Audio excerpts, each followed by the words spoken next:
Hello everyone, my name is Anshu Jha. Welcome to Dora Bhai tutors. आज हम लोग एंजाइम काइनेटिक्स के बारे में पढ़ेंगे। हम लोग पहले ही कंप्लीट कर चुके हैं एंजाइम के बेसिक्स के बारे में। आप पहले लेक्चर्स देख सकते हैं उसमें। आज हम लोग एंजाइम काइनेटिक्स स्टार्ट करेंगे, जिसमें हम लोग फोकस करेंगे मिकेलिस मेंटन इक्वेशन पे, जो कि हमारा सबसे ज्यादा इंपॉर्टेंट इक्वेशन होता है एंजाइम में। उसी के बेसिस पे सब कुछ चल रहा होता है एंजाइम में। तो हम लोग आज इसी को कंप्लीट करेंगे, ठीक है। तो जो मिकेलिस मेंटन इक्वेशन है, इसके कुछ एजम्पशंस होते हैं, ठीक है।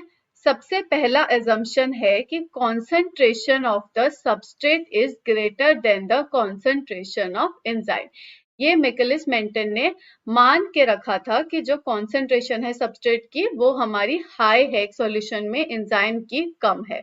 इसका मतलब क्या है कि एंजाइम जो है वो हाईली सैचुरेटेड है, ठीक है। क्योंकि एंजाइम हमारे पास कम है, तो ऑफ कोर्स जितना ज्यादा हम लोग सबस्ट्रेट डाल देंगे तो एक पॉइंट आएगा जहां पे कि एंजाइम जो है बचेगा इन्हीं सबस्ट्रेट के लिए, और हमारे पास सबस्ट्रेट बहुत ज्यादा बच जाएगा, ठीक है।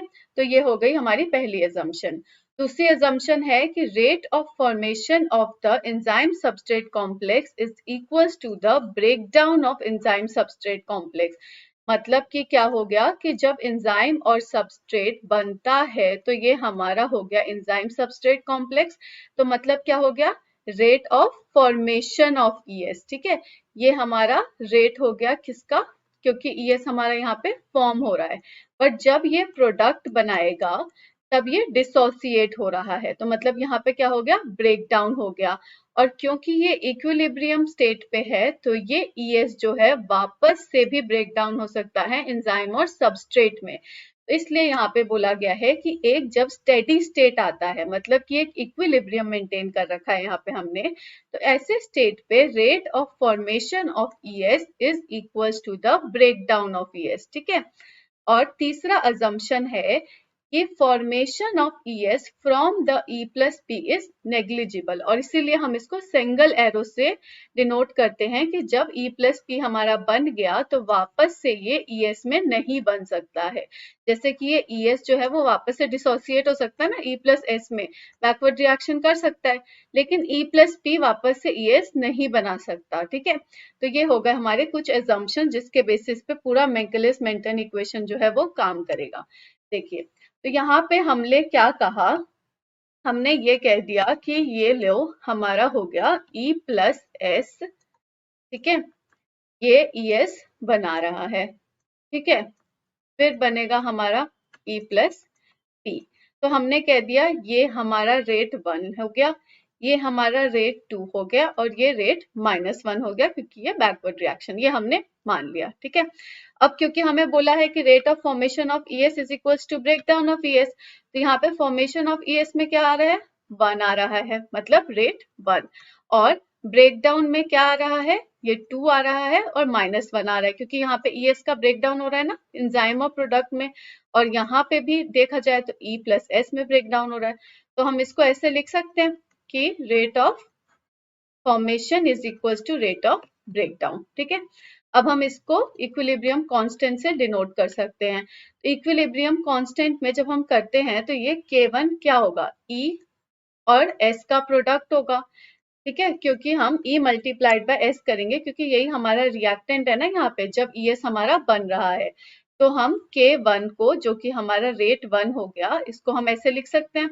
और K2 को हम ES, K2 multiplied by ES लिख सकते हैं, क्योंकि जो हमारा ES है यहाँ पे K2 के लिए, ये है हमारा प्रोडक्ट, ठीक है, हमारा रिएक्टेंट, सॉरी। और K-1 के लिए हमारा रिएक्टेंट है ES, ठीक है। तो ये हमने लिख लिया। अब हम इसको सिंप्लीफाई अगर करेंगे तो हम इसको ऐसे भी लिख सकते हैं कि K1 ES is equals to K2 ES, क्योंकि यहाँ पे ES और ES जो है वो कॉमन है, तो हमने ES को ले लिया, तो हमारे पास क्या बचा, K2 प्लस K-1। इसको हमने कह दिया कि ये इक्वेशन 1 है, ठीक है। अब हमें पता है कि जो टोटल एंजाइम है वो क्या होगा, वो होगा हमारा फ्री एंजाइम, ठीक है, प्लस वो एंजाइम जो कि सबस्ट्रेट से जुड़ चुका है, ये होगा हमारा टोटल एंजाइम। तो यहाँ से इस इक्वेशन से हम लोग ये निकाल सकते हैं कि enzyme is equals to E total minus E S complex होगा, अगर हम इसको इधर लेकर आएंगे तो, ठीक है। अब देखो क्या होगा, अब हम लोग क्या करते हैं कि ये इस जो इक्वेशन 3 है इसका जो ये हमारा हो गया ई, ये जो हमने लिया है ना यहाँ पे ई एस, हमने यहाँ पे जो ई निकाला है इसको हम लोग इस वाले इक्वेशन में डाल देंगे। ठीक है, तो अब इस इक्वेशन में डालने के लिए K1 ई की जगह पे हमने क्या डाल दिया, E T minus E S, और ये सबस्ट्रेट हमने यहाँ पे लिख दिया। ठीक है, इज इक्वल्स टू हमारा वही सेम रहा, ई एस का कॉम्प्लेक्स, एंजाइम सबस्ट्रेट का कॉम्प्लेक्स और K-1 प्लस K2। ठीक है, अब हमने क्या किया, इसको हमने डिवाइड कर दिया इक्वेशन को K1 से। ठीक है, इसको पहले तो हमने मल्टीप्लाई कर दिया, ये S जो है ना इसको मल्टीप्लाई कर दिया ET के साथ, तो हमारा आ गया K1 ETS। ET क्या है, हमारा टोटल एंजाइम है, और हमने S को इसके साथ किया तो enzyme substrate complex multiplied by S equals to में वही सेम रहा हमारे पास। ठीक है, अब हमने इस इक्वेशन को क्या किया, डिवाइड कर दिया K1 से। जब हमने इसको K1 से डिवाइड कर दिया तो हमारे यहाँ पे क्या आया, K-1 plus K2 divided by K1। इसको हम लोग कहते हैं Km, जो कि होता है मिकेलिस कांस्टेंट। ठीक है, Km इज इक्वल्स टू क्या हो गया, हमारा हो गया K-1 plus K2 bye K1।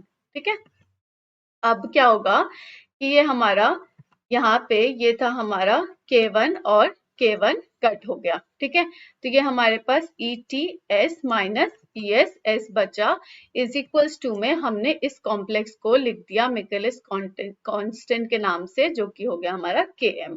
ठीक है, तो ये ES Km लिख दिया हमने। अब देखो क्या है, ये ETS इज इक्वल्स टू हमने क्या किया, इस वाले ES और S कॉम्प्लेक्स को हमने इस साइड पे ले आए, तो ये हमारा ES Km तो पहले से था ही, ये इधर माइनस में है तो उधर जाके प्लस में हो गया। ठीक, अब हम इस वाले इक्वेशन को Km से डिवाइड कर देंगे। ठीक है, Km प्लस S से हमने डिवाइड कर दिया, तो ये ET multiplied by S divided by Km plus S हो गया। यहाँ पे ES मल्टीप्लाइड बाय, यहाँ पे हमारा था ना ES, तो हमने क्या किया, ES जो है दो जगह पे इसको हमने कॉमन ले लिया, हमारे पास क्या बचा था, Km प्लस S बचा। ठीक है, और इसको डिवाइड कर दिया Km प्लस S से। ठीक है, तो अब क्या हो रहा है हमारे पास, ये Km प्लस S और Km प्लस S कैंसिल हो जाएगा, तो हमारा ES जो कि एंजाइम सबस्ट्रेट कॉम्प्लेक्स है, ये किसके इक्वल बचा हमारे पास, ET multiplied by S divided by Km plus S। ठीक है, अब हम देखते हैं कि जो हमारा वेलोसिटी है ना, हम उसको बेसिकली K2 से पता करते हैं, क्योंकि K2 क्या है, K2 वो है कि एंजाइम जब हमारा एंजाइम सबस्ट्रेट कॉम्प्लेक्स है, वो जब हमारा एंजाइम प्लस प्रोडक्ट में बचा तो जो रेट है वो हमारा K2 है, तो जो वेलोसिटी है एक रिएक्शन की वो तो हम K2 से ही पता करेंगे ना, तो इसलिए V naught is equals to K2 multiplied by ES होता है। ठीक है, अब इसको, ये जो हमारा V नॉट है, इस K2ES को हम लोग क्या कर रहे हैं, ये हमारा इक्वेशन 6 में हम लोग इसको डाल देंगे। हमारा इक्वेशन 6 यहाँ पे ये है। ठीक है, अब इस इक्वेशन को आप यहाँ पे देखोगे तो यहाँ पे क्या है, V naught is equals to K2 multiplied by ES, और हमारी ES की वैल्यू क्या है, ET multiplied by S divided by Km plus S। ठीक है, तो ये हमने ES की जगह पे ये हमारा डाल दिया, और ये हमारा K2 है। ठीक है, अब हमें पहले ही बताया गया है कि सबस्ट्रेट की कॉन्सेंट्रेशन बहुत ज्यादा है और एंजाइम जो है वो सैचुरेटेड है, इसका मतलब है कि V नॉट जो है वो V मैक्स के बराबर होगा। तो अगर V नॉट V मैक्स के बराबर है, मतलब मैं यहाँ पे V नॉट की जगह V मैक्स लिख सकती हूँ।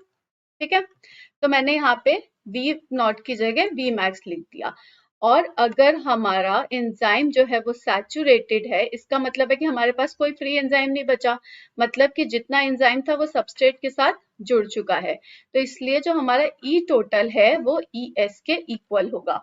तो मतलब यहाँ पे जो हमने लिखा था V naught is equal to K2 multiplied by ES, इस ES को मैं ET टोटल लिख सकती हूँ। ठीक है, ET, तो यहाँ पे मैंने ये लिख दिया V max is equal to K2 ET।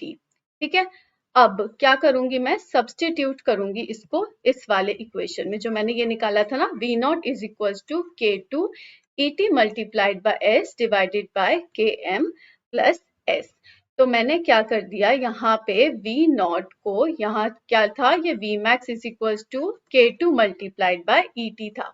तो इस चीज को मैंने लिख दिया कि ये हो गया मेरा वी मैक्स, क्योंकि V naught is equals to V max हो गया, तो मैं K2 ET को वी मैक्स लिख सकती हूँ, ठीक है। तो यहाँ पे मैंने वी मैक्स लिख दिया, ये हमारा multiplied by S divided by Km plus S. ये है हमारी मिकेलिस मेंटन इक्वेशन, जिसके ऊपर हमारा पूरा एंजाइम का थ्योरी बेस्ड है, ठीक। तो ये निकल गई हमारी डेरिवेशन, जिसका V naught is equals to V max multiplied by S divided by Km plus S। This is the Michaelis Menten equation. इसको हम लोग ग्राफिकली ऐसे रिप्रेजेंट करते हैं, जो कि S एक्सिस पे सबस्ट्रेट डालते हैं हम लोग, Y एक्सिस पे V नॉट डालते हैं, ठीक है। अब ये हमारा Km है। Km क्या है, वो पॉइंट है सबस्ट्रेट का जहां पे की वेलोसिटी जो है वो हाफ है, Vmax है हाफ, ठीक है। ये Vmax हाफ है, ये किस पॉइंट पे Vmax हाफ है, ये जो सबस्ट्रेट है, इस सबस्ट्रेट को हम लोग कहते हैं Km, और ये हो गया हमारा Vmax, okay. So Km basically is the substrate concentration at which Vmax is half, and it depends on the temperature, pH, ionic strength, nature of substrate, and it is independent of the substrate concentration. ठीक है, तो हमें सबसे important formulas जो याद करने हैं वो है Michaelis Menten equation, that is V naught is equals to V max multiplied by S divided by Km plus S, और Km जो है वो है K minus 1 plus K2 divided by K1। ये कुछ फॉर्मूले हैं जो हमको इम्पोर्टेंट यूज आएंगे जब हम न्यूमेरिकल सॉल्व करेंगे, ठीक है। और Km क्या हो गई, वो सबस्ट्रेट की कॉन्सेंट्रेशन जहां पे कि हमारा Vmax हाफ है। तो that's it for enzyme kinetics. अब हम आगे लेक्चर्स में पढ़ेंगे लीनियर वीवर इक्वेशन के बारे में, और बाकी आगे भी एंजाइम्स के बारे में पढ़ेंगे हम लोग। तो थैंक यू। अरे एक मिनट, देख लिए, पसंद आया वीडियो? तो ऐसे ही और इंफॉर्मेटिव वीडियोस को देखने के लिए आज ही हमारे एप्लीकेशन डोरा भाई को डाउनलोड कीजिए प्ले स्टोर से, जहां हमारे एजुकेटर्स फ्रॉम टॉप इंस्टीट्यूशंस और आईआईटी से आपकी यूनिवर्सिटी के हिसाब से लेके आए हैं क्यूरेटेड वीडियो लेक्चर्स और वाइड वैरायटी ऑफ नोट्स बिल्कुल फ्री ऑफ कॉस्ट। तो देरी किस बात की, आज ही हमारे और आपके डोरा भाई को डाउनलोड कीजिए प्ले स्टोर से और एग्जाम में फोड़ दीजिए।